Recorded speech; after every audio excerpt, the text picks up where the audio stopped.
Serving all of San Diego, this is your Fox 5 News. But first, Brad Wills, live in Oceanside. Good morning, Raul. Yeah, a little surf history for you this morning. We're at the California Surf Museum. Check out some of the boards. We're back to talk surf and more surf. Stay with us.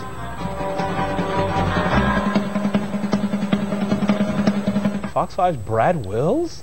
Somebody woke Brad Wills up and he's live in Oceanside. What do you mean woke him up? He's been out, he did the 4:30 with me. Oh. Doing the weather and everything. He's Who knew? up and at 'em. Look at Brad Wills. What's up, dude? He's giving us a look inside. What are you, California surfing? Are you gonna surf for us, dude?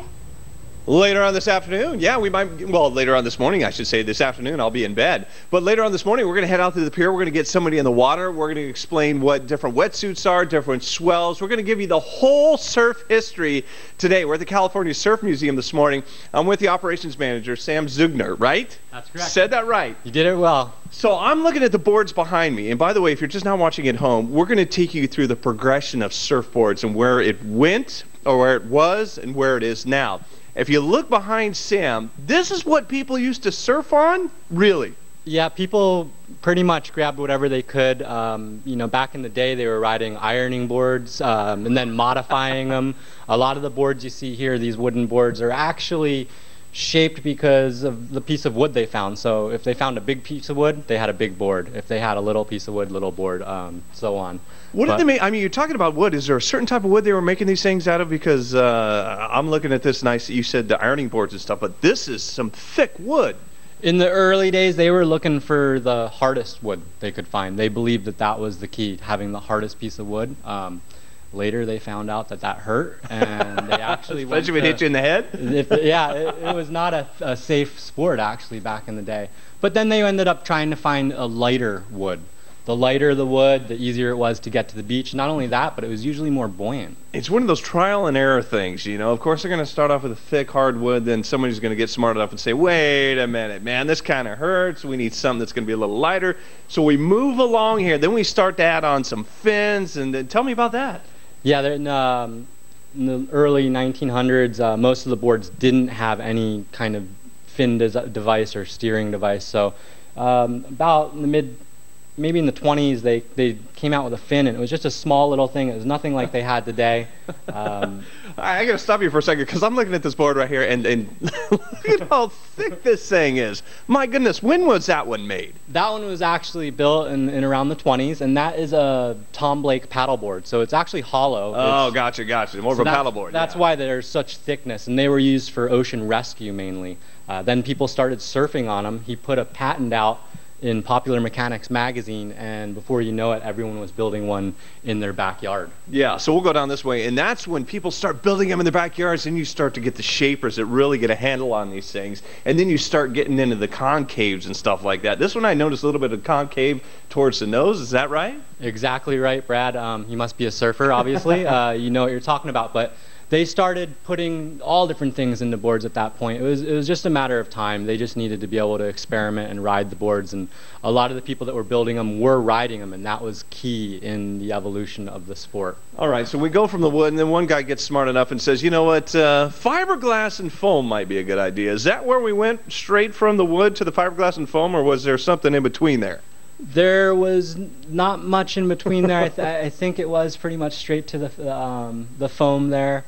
I think someone did mess with a little bit of molding and plastic, but that didn't last long. Okay, let's go real quick around the corner, because we've got to wrap it up here. I just want to show the progression here real quick. So you go from the wood to the fiberglass, and then you start getting shorter, then you start getting the weirder fins, and then you come all the way over here real quick. We go from these 10-foot, 12-foot boards all the way down to what we call the thruster nowadays, right?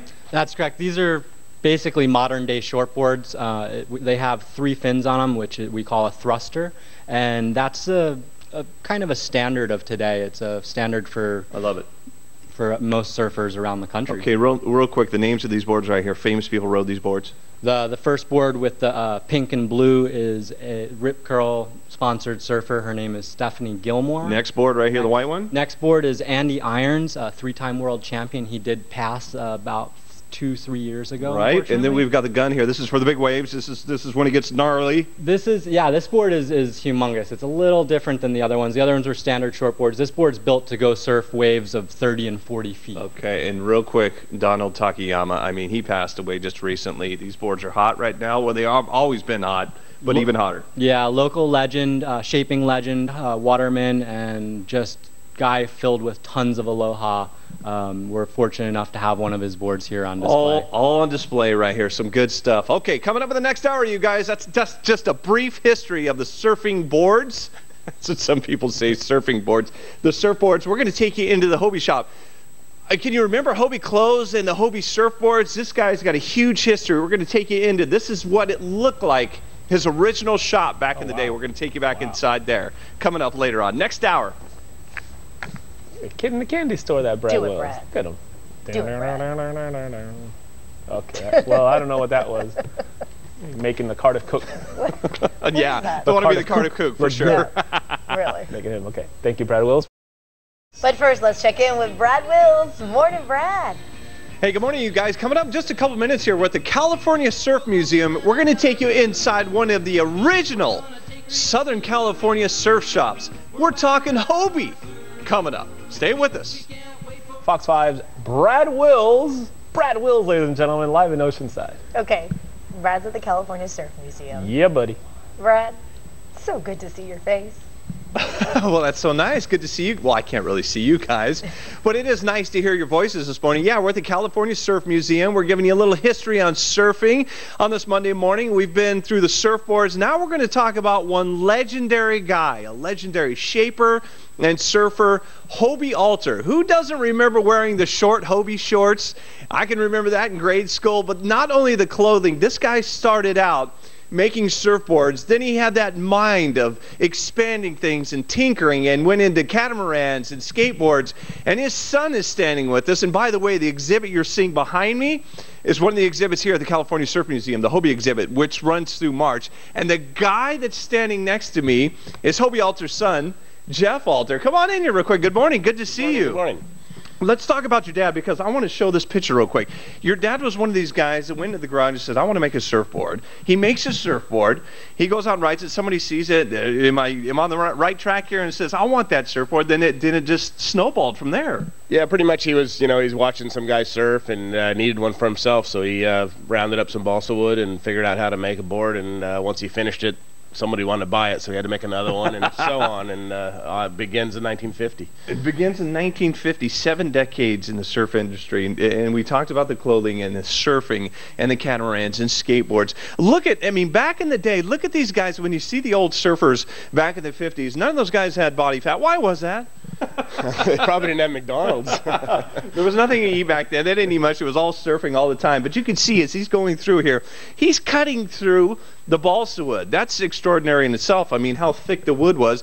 And then from there, you go from the surfing into the catamarans. Did it progress like that into the sailboats and whatnot? Yeah, my father, he shaped every one of the balsa boards he made, and he's sort of build a better mousetrap kind of guy. He always wanted to make a better toy, something that was fun, and really he did it out of the love of having more fun, and eventually what he did worked. Okay, let's see behind you real quick here, because this is some of the stuff that's come up into where we are now. I mean, you can see the progression of the catamaran. And by the way, if you come to the California Surf Museum, there's one of these catamarans on the roof up here, full-size catamaran.